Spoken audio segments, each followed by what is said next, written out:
Aking focus, alam naman niya, ang focus ko ay magpupuling lang kasi usong-uso yung mga side beatan. Doon tayo natutuwa kasi napatunayan ko naman na kaya natin manalo sa pooling.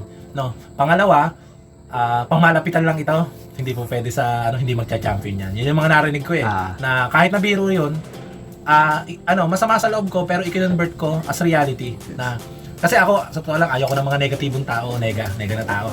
Okay lang yun na pero hindi nangangahulugan na madali akong sumuko. Hindi ako yung klaseng tao na hindi basta nagpapatalo. Matibay ang motivasyon ko sa sarili ko. Kaya mamaya ituturo ko sa inyo kung paano manalo. Mabigat yung salita ko kasi marami siguro magagalit sa akin ng mga veterans fans yun. Tuturo pa paano manalo, parang napakadali sa kanya. Pero doon sa iba kasi meron akong nakikita na certificate ng pooling. No, kung ako may certificate ng pooling dito, puno na bahay ko, sigurado ako. Hindi naman sa pagyayabang, puno na yan. Kasi bakit? Ilan ang nilalaroan kung nasa club? 6 hanggang 7 yatang club yan.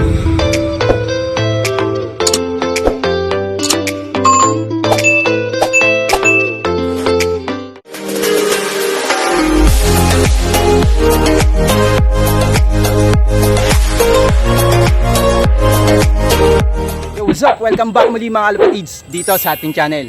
So isang magandang araw muli mga Alupatids. So ayan, kung makikita nyo mga Alupatids, meron tayong isang binisita ngayong araw. Isa nga pala tong isang malupit na newbie fancier mga Alupatids. So kung gusto nyo nga pala siyang makilala at gusto nyo akong samahan sa video natin ngayon, so tara, let's go! Ako nga pala si Michael Habok, ang kaablop ng Sitio Ibaba, Barangay Maas, Los Baños, Laguna. Ayan, mga Alupatids. So. Ito kay Ito sir, bali dalawang low. Upster. Ha? Upster. Design to, tapos yung kay Ex Machina. Ayun, so ayan mga Alupatids. Ito yung design. So ito may aviary. Yan. Ito yung kabilang loop ni sir. Pang... Pero kay Ex Machina kasi, gawa ng kay Ex Machina ang design niya. Nilipad po yung mga ibon nun malayo sa Pero kasi natuwa lang kasi ako sa design. Gawa ng may double door. Okay ang design niya Ngayon, ako mismo kasi gumagawa ng loop. Ngayon, sige, pwede ko pakita sa inyo kung ano ba loob na ito. Tara, mga Alupatids, silipin natin kung paano diskarte or design ng loop ni sir. So ayan, mga Alupatids. Ay mga ibon Ginawa niya. kasi ito pang pooling. Kasi kagaya niya ito. Nagwi-widowhood tayo. Yun. Babae at lalaki na ibon, ating minomotivate yan. So bali magkasama na sir. Oo, magkasama na. Nandito na rin yung pang-pooling. Tapos papakita ko mamaya sa labas kung ano yung ng pooling. Kasi naka-design din tayo para pang street race. Siyempre, yun yung mga una natin trabaho Ay, nung nagsimula nga pala ako kay PRL Club nung 2021. Paskong palipad yun doon ako nakaranas kasi ng siyempre sa pagsisimula as newbie. Doon tayo nakaranas ng gulong talaga, Timano.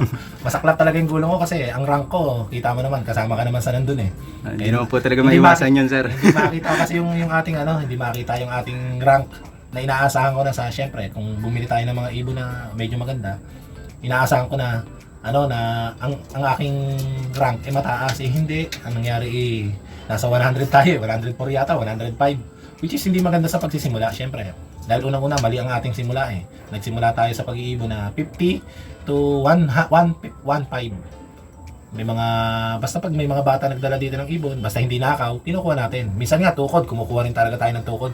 Kasi hindi naman natin kasi alam yung tukod Dahil newbie tayo nag-umpisa ka pa lang sir. May nagsasabi kasi sa akin na okay ang tukod kasi ito maganda yan, di ba kinakarera yan. Kasi nga daw nanggaling sa lipad. Oo, nanggaling sa lipad, magandang pagkaibon. Pero more and more na tayo nag-aalaga, naisip natin na, tukod, paano kung tumukod na rin pala sarili nating ibon, di ba? Hindi patay din tayo, patay din din. Ganun. Wala tayong lulusutan ba? Kundi isipin natin kung anong tama, yun ang ating gagawin. O kaya magtanong tayo sa mga veterans fancier na may mabubuting loob talaga. Kasi hindi naman lahat talaga ng fancier na pagka dumating ang ibon, kagaya dito sa akin ngayon, pag dumadating ang ibon, hindi ko na hinahayaan, hindi ko na hinahayaan na pumunta dito, pumasok. No, na i-recover pa, hindi na. Kasi bakit? Baka ito'y may sakit, makalpurisyo pa. Pangalawa, ano man ang intention ko, pansarili kong intention pagdating sa mga tukod.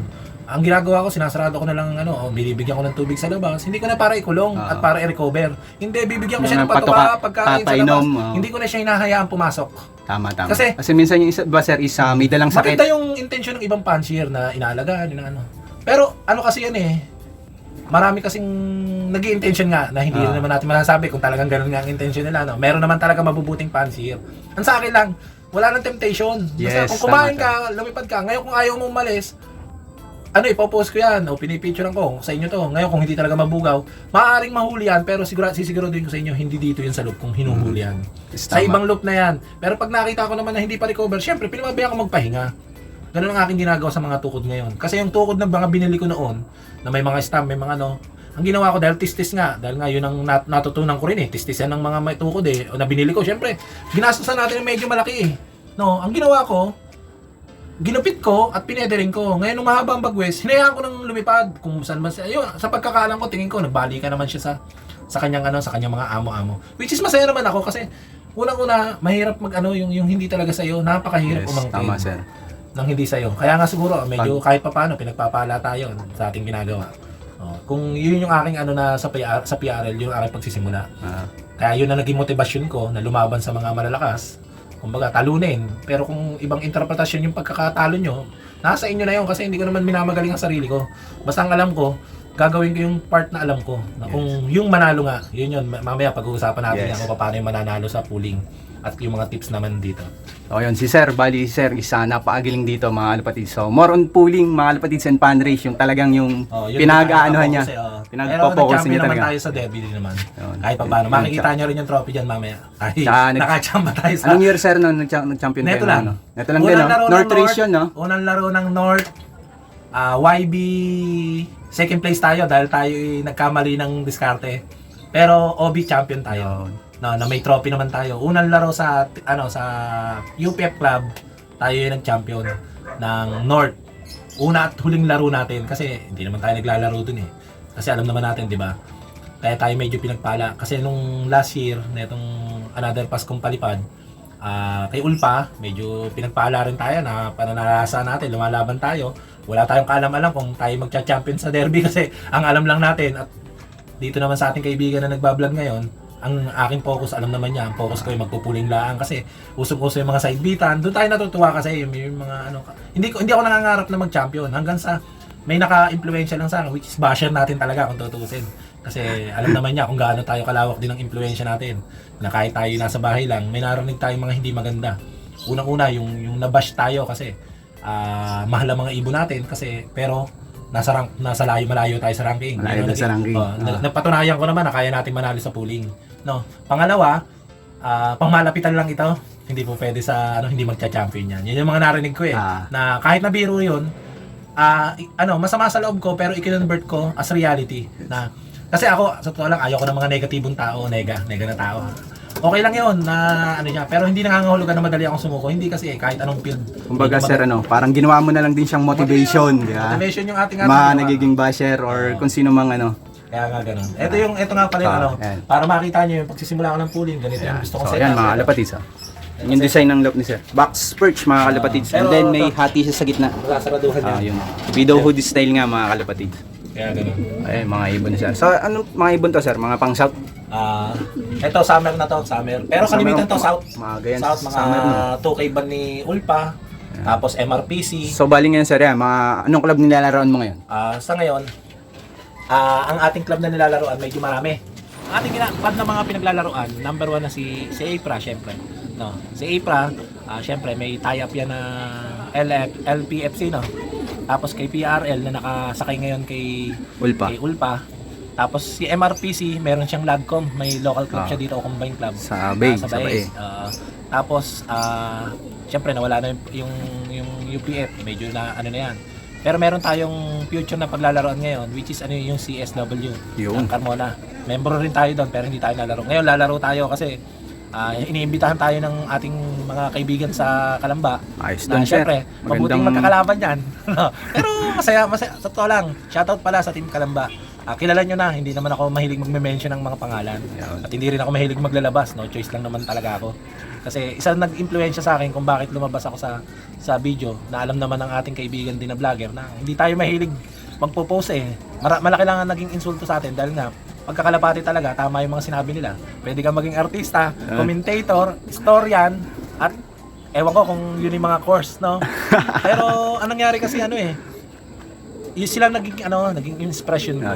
Tama. Dahil nga unang-una hindi ako sanay na malait.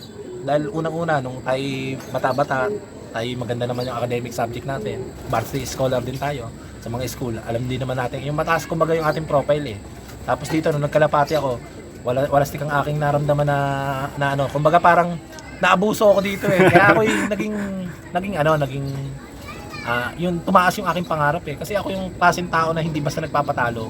Matibay ang motivasyon ko sa sarili ko. Kaya nga sinabi ko nung unang salita ko, hindi ako mahilig sa mga negang tao. Ang gusto ko positibo. Kaya mamaya ituturo ko sa inyo kung paano manalo. Mabigat yung salita ko kasi marami siguro magagalit sa akin ng mga veterans puncher. Tuturo pa paano manalo, parang napakadali sa kanya. Ngayon kung sa tingin nyo walang kakwenta-kwenta yung aking sinabi. At sa tingin nyo walang katibayan. Siguro ako dati na kontento nung neto nakakaraang ilang mga unang buwan, 3 linggong pananalo sa pooling sa mga club. No. 6 times hindi man number 1, pero kumukurot tayo. Pero 4 na beses naman, 3 linggo sa 6 na karga na hindi tayo nawala, talaga nanalo tayo. Nare-diretso. Ang kagandahan niyan, hindi siya sa isang club. Iba-ibang club. Iba-ibang club, pero iba-ibang ibon. Kasi ang mga ibon ko dito, dinevelop ko yan. Iba-iba rin ang lahit, linyada niyan. Mamaya, i-declare ko rin kung anong linyada niyan. Ewan ko lang, sana wala rin magalit sa atin ng mga veterans kung bakit daw tayo gumagawa ng sarili nating linyada. Ang aking pananaw kasi pagdating sa mga linyada, yung mga sikat na linyada, sikat na taong mga linyada, hindi lang sila may karapatan. Kaya lang nagkaroon sila ng sarili nilang linyada kasi may napatunayan sila. Ngayon, ang Chamba Line at Only Chamba Line, meron pa akong linyada na Hanap Pera Line. Papaliwanag ko sa inyo kung bakit mga tinawag ko yan. Meron tayo, nandito naman yung mga ibon na yan. At lahat ng ibon dito, para sa yung mga nag-acquire sa akin at bumili, pwede ko na may pakita ang record. Pero personal na pakitaan ng record. Kasi ayaw nila magpa-declare. Kasi may mga pumunta ditong, sa maniwala man hindi kayo, meron ditong tiga Palawan, tiga Batangas, San Pablo, Antipolo. Kaya yung aking south na imbis na panlaro ko lahat sana ngayon, yung aking pulpa kasi 12 birds. Ngayon na nangyari, 3 na lang, 3 ulpa, 3 PRM. Naubos na, sir. Naubos na kasi binibili nila. Which is sabi ko naman, ipalaro ko yan. Kaso, matibay request nila. Ako, kahit yung winning line ko mismo, pwede ko ibenta yan, wag nyo lang yung foundation. Kasi tama, foundation, ako nagbe-blend eh. Bumili ako ng mga foundation ko na may kakilala, may mga sikat na pangalan, which is inilaro ko, ayun, gulong din ako. No, pero sa unang beses lang. Ako yung taong medyo pinagpala ng konti sa pag-iibon. Ba't ko nasabi? Unang laro ko, yun nga, gulong ako. Pero ang sumunod nun, medyo masalimuot na labanan, hanggang sa lumalaban tayo sa national. Kasi may Candelaria, meron tayong San Pedro, Obul Laguna, may Batangas pa tayong kalaban. Hindi lang Los Baños, dito lang sa Los Baños. Siguro dahil hindi ko naman masasabi na maliit yung area, tinatalo tayo ng kalimitan dito sa bagsakan, pero hindi man tayo dito nananalasa talaga ng pooling. Hindi rin naman tayo nagpapahuli. No, kung yun yung ating record. Kasi yung record natin, kung bakit bumuo tayo ng Chamba Line at Only Chamba Line, napakasimple lang. Breakin nyo yung 6 na sunod na karga at hanggang 3 buwang record ngayon na 3 beses din nanalo sa fundraise. No, sunod-sunod yun, puro champion yun. Kasi dito sa amin, dito sa Laguna, which is hindi ko naman binabash yung ibang club na wala sa Laguna, no.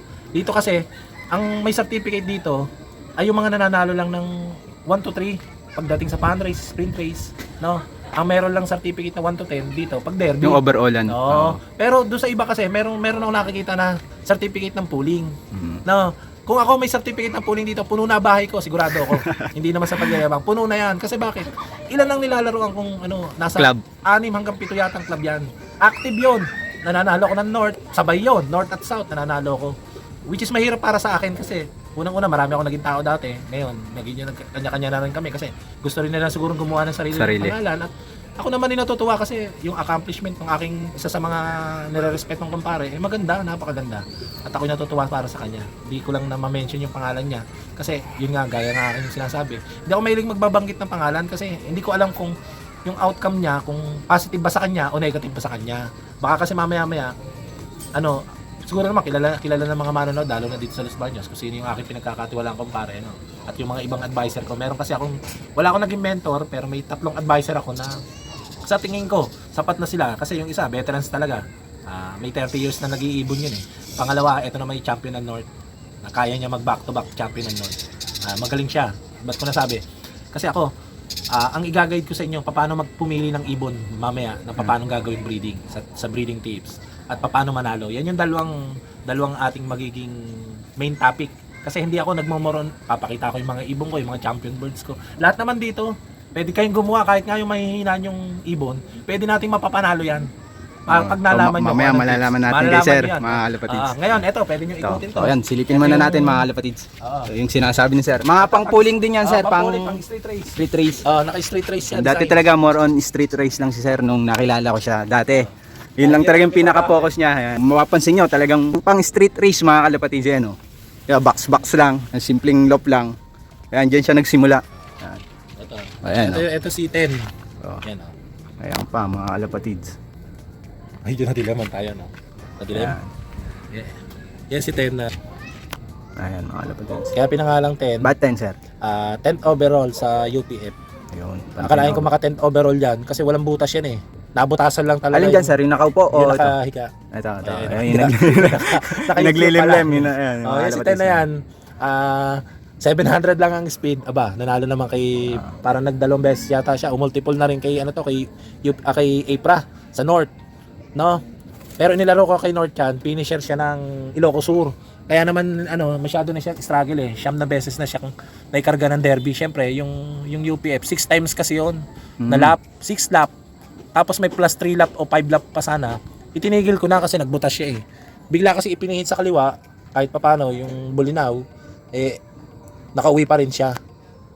Kumbaga matibay yung homing niya. Matibay yung homing sir. Oh, pero napakahina niya sa sa malapitan. Siguro mga 100 o 180 kilometers. Wala ka maasahan diyan. Hinihintay ko talaga siya na tawag dito.